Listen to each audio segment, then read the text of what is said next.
I'm here with Councilmember Denny Terres. Welcome. Can you tell me where we are and what's happening here today? Well, today I'm having the African Diaspora conference, and it's focused on opportunities and challenges in the 21st century. So this is a great event that is bringing all types of people from the community together to do a visualization exercise, to learn about our culture and our history, and to really just be able to celebrate the history that and commemorate Reverend Dr. Martin Luther King Jr.'s holiday. What prompted you to have an event like this? I think it's just really important to really celebrate who we are and the diverse community that we are. It's just critical for people to recognize that, yes, there are African Americans, but the diaspora is wide, long, and deep. So we really need to recognize where we all come from and that we all come from different places. Can you talk a little bit about the diversity in Prince George's County and also in your district? Well, in my district, we have a large population of foreign-born individuals in my district, and so we wanted to be able to celebrate that. Primarily, we have a lot of Central Americans and those from the African countries, Cameroon, Ghana, and Nigeria. So we want to be able to be sure that we're celebrating, everyone from everywhere. And so I wanted to be able to hold this event and talk about some of the opportunities and challenges that we have in the current economy. And so this is a great opportunity for us to come together to do that. Now, I know you've been planning this for a while. This week in particular, race and immigration was hot topic in the news. Can you comment about that in context to today's event? Well, it's unfortunate that we have a representative that feels that he prefers folks from Norway to enter in the country rather than folks from Haiti and African countries and Central America. I'm very concerned about that kind of rhetoric. I think it's unnecessary, unacceptable, and I think that this is something that talks about what we're doing today, talks about how not only we can unify on a common cause, but how we can come together under the equal justice and fight for what we believe in the fight for comprehensive immigration reform. And so those are the kind of things that those are concerns that are within the African diaspora.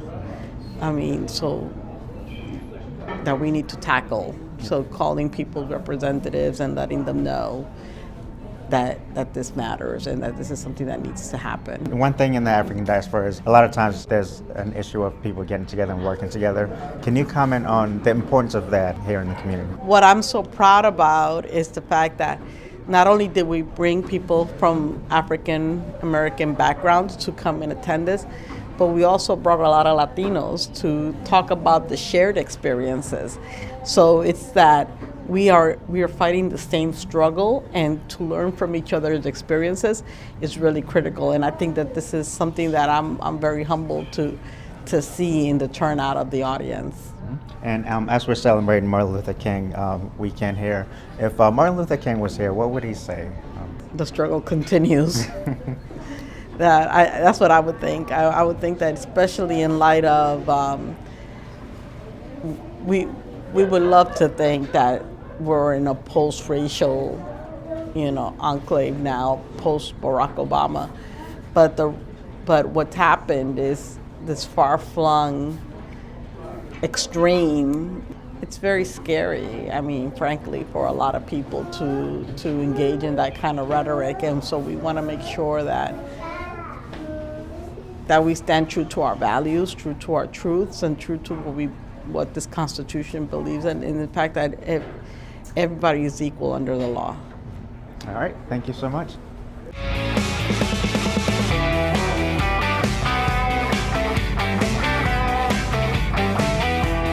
Thanks for coming today. Can you tell me what brings you here today? Thank you. I'm here today to celebrate for MLK Day and MLK Weekend with Councilmember Tavernas. We came to talk about our initiative, Voices DMV, Voices of the Community, DC, Maryland, and Northern Virginia. What was the focus of your presentation? So we were really interested in sharing our learnings. The Community Foundation spent the greater part of last summer engaging with community to learn about their attitudes and perceptions towards a broad range of issues in our community. We conducted a survey of 3,000 people, community conversations in DC, Maryland, and Northern Virginia, and focus groups with a wide number of subpopulations in our region, including Spanish-speaking immigrants, people who are Muslims, with disconnected youth who are not connected to work or to education, and to a broad number of other subpopulations of people in our region. Okay. And how does the data you collected play into the part of what's going on, what's happening in the media today? What we hope to be able to do is to provide with some level of qualitative information, quantitative information with facts, some of the things that people are experiencing and feeling, so that both government, philanthropy, and nonprofit organizations can adjust the work that they do to better respond to people's interests and their needs. How important is an event like this here in the community? I think it's incredibly important. It's always important to find ways to bridge differences, to bridge gaps, to celebrate what's wonderful about community and diversity, particularly in honor of Dr. Martin Luther King, who was all about the importance of unity and community cohesion. I just think it's an important way to celebrate who we are and what we represent, and it's especially important in Prince George's County. And just your opinion, what would Martin Luther King say if he was here today as we celebrate his weekend? So I think Dr. King would be completely excited on the one hand by all the progress that we've made, particularly for people of color in this region, especially with the amount of success that we've achieved. But I also think he would hearken us to be focused on the work that we still have to do, to make sure that there is affordable housing for everyone, that there's equal access and opportunity for jobs. I think he'd be disappointed with some of the rhetoric that's coming from the highest levels of power in our community, because that's not what he stood for. He stood for this being a place that was welcomed to and welcoming for a place of opportunity for everyone. Okay, thanks for joining us today. Thank you. Thank you very much. It's my pleasure.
What brings you here today?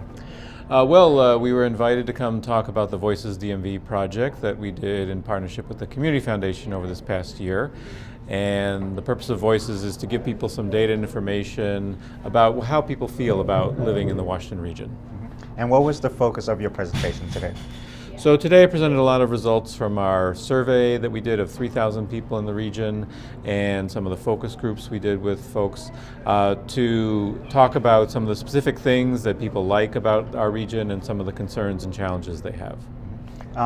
From what you presented, how's the data compared to what's happening in the media on a larger scale? Well, I think it echoes a lot of things that we hear in the media, stories about some of the challenges around immigration, challenges around affordable housing, around discrimination.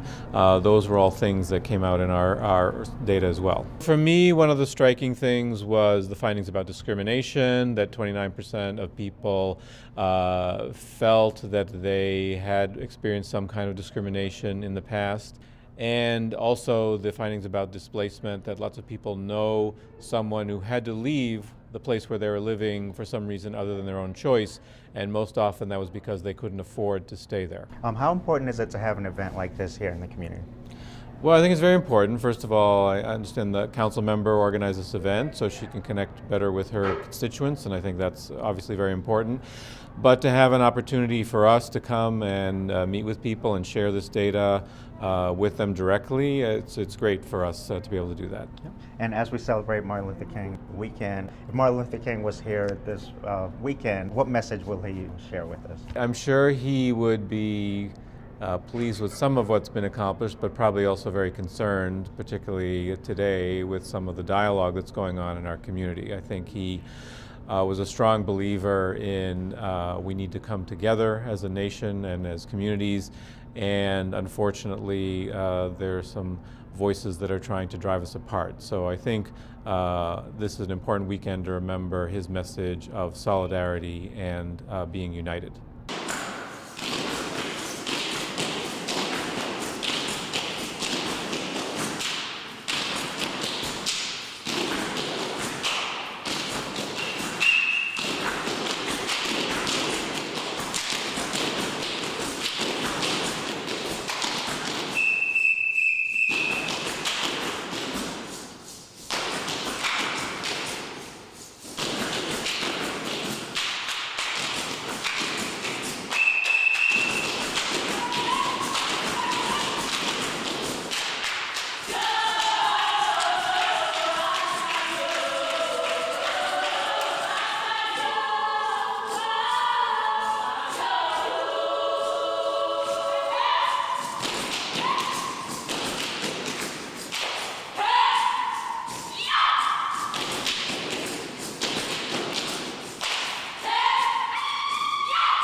Anglais, our totos anglais, saluti. Ladies and gentlemen, the Tadatibu Youth Association. All right, thank you so much. But now this is your turn. This is your turn to come on up and join us. Get us some volunteers, please. Get us some volunteers, please. And we're gonna do a little gum. So, Brandon, can you tell me what brings you here today? You know, so we work in conjunction with Councilwoman Dana Tavares. She has, we worked with her on a program. We actually have our youth work with their younger kids who are K through 5. So we do a program actually here at Rolling Terrace, and we do a couple different places. And we're also going to be on the panel today. And we do a lot of work in the community. Prince George's County as well as Montgomery County are both counties that we work in. So these young people and the community members are all part of what we come out here for.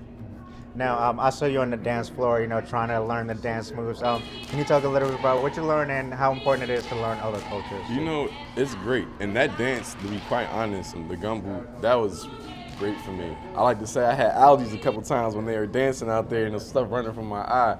But I mean, I love one that builds a rhythm in the community. So that in particular, I think was just an awesome thing to start off the program with.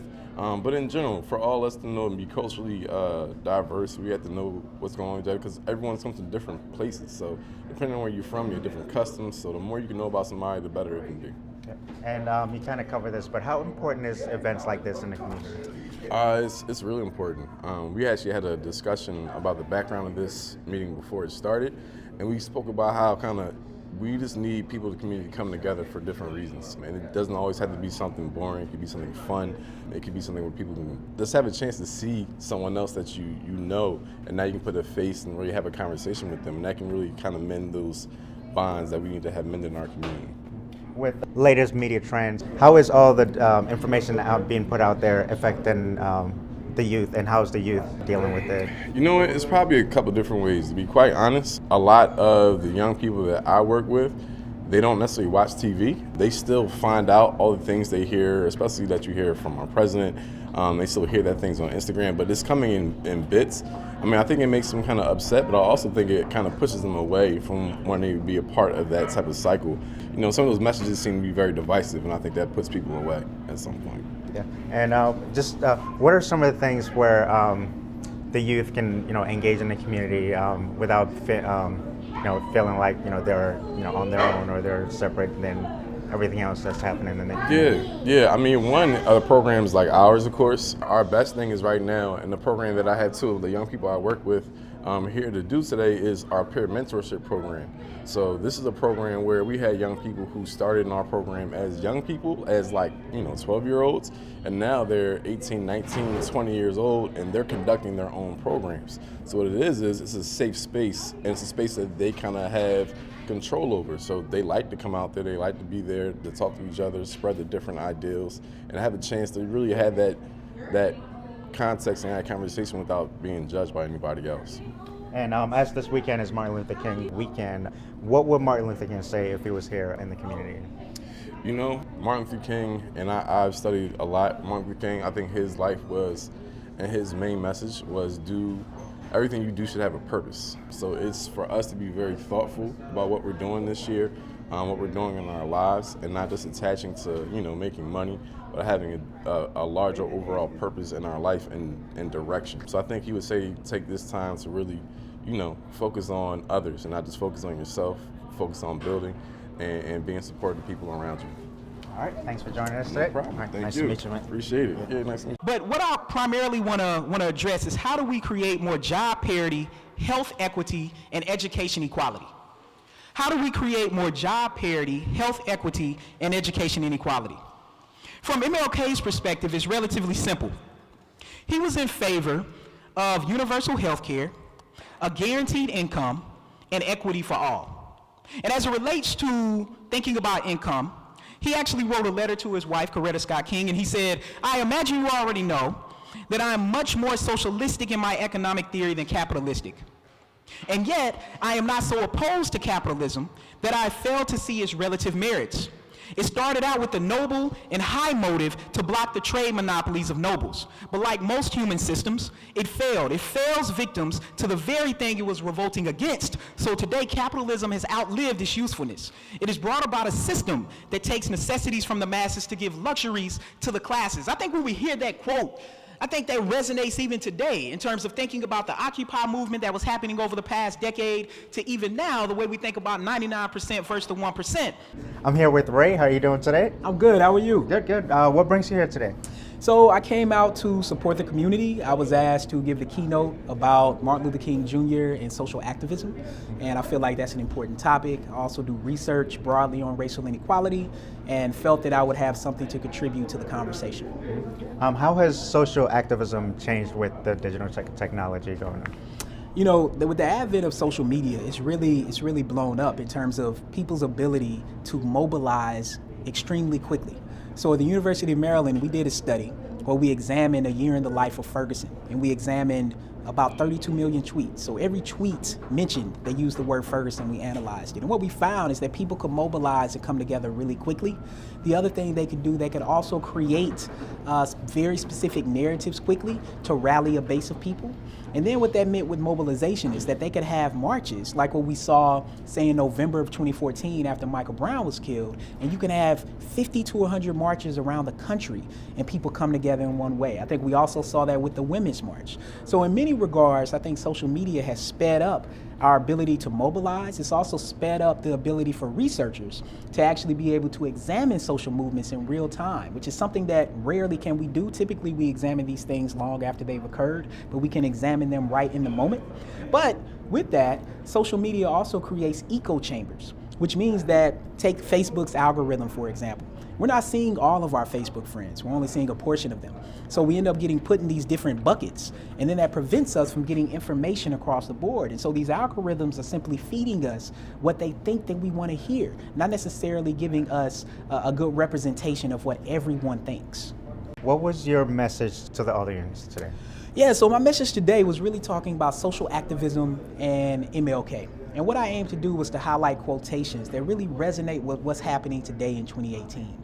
And by doing so, I aim to lay out Martin Luther King Jr.'s nonviolent campaign, which came from Letters from a Birmingham Jail, which is an awesome piece that he wrote while being in prison, aiming to speak up and speak out for the injustices that were happening in the 50s and 60s around Jim Crow.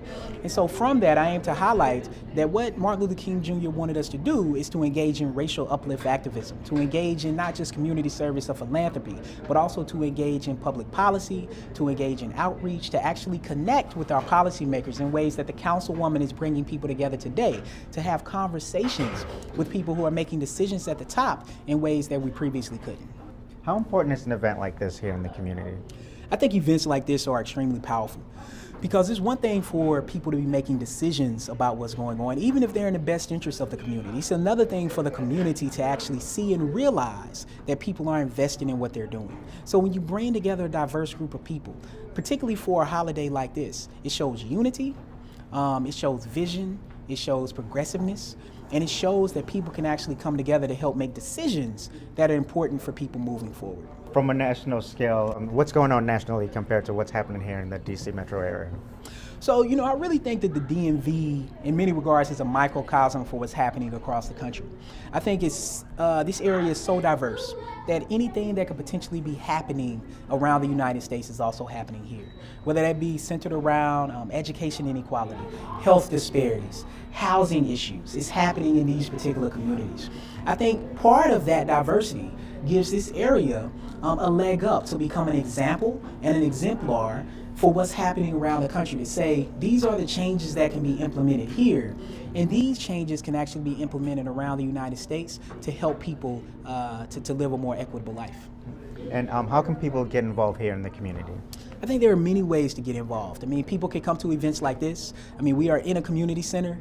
Growing up in community centers, I know community centers are really the center and kind of the heart of local communities. So you can always find out what's happening by going to community centers, whether that be exercising or community events, hearing what's going on. The other thing is this particular community is particularly special because it's not too far from DC, walking distance from the DC line, but it's also really close to the University of Maryland, and it's a really diverse area, really bringing together black and brown people as well as whites together in a particular community to be able to engage with each other, to think about the ways that we build bridges. So I think people can get involved in community centers. I think people can also get involved by following people like the councilwoman or Mayor Hollingsworth of Hyattsville to say what is happening in our community, following local organizations on social media to get more involved in what's going on, and people show up. People see what's going on, and then they can start to participate, because I think the participation is really where it lies. And so for me, whenever I'm asked to participate, I always try to make sure that I can accommodate that, because I'm in these communities, I work in these communities, and I care for these communities. Okay. As we're celebrating Martin Luther King Day, if he was here today, what message will he say to us? I think pretty much everything that I talked about today, which is that I think he would say most people remember him for his American Dream speech. But 2 years after that, he gave an American Nightmare speech. And what he was saying is that as much progress as we've made, we still have a long way to go. We still have a lot of poverty, we still have a lot of inequality, we still unfortunately have a lot of racism and bigotry, a lot of sexism. And I think when progress is being pursued, people who kind of hold on to power, oftentimes symbolic power, start to feel threatened by that. And that's even more reason why we need to double down and have people participate. So he would say to engage politically, to engage locally in as many ways as you can. That can be sitting with your mobile phone and making a difference, because I know from doing the research I've done that does make a difference, to also bringing your physical body out. I think both of those things matter. And I think we can start to make change, not just by voting at the booth, but also by emailing representatives, by contacting local officials, by signing petitions. These are all things that we can do every single day to make a difference in our communities. All right. Thanks so much for your time. All right, thank you.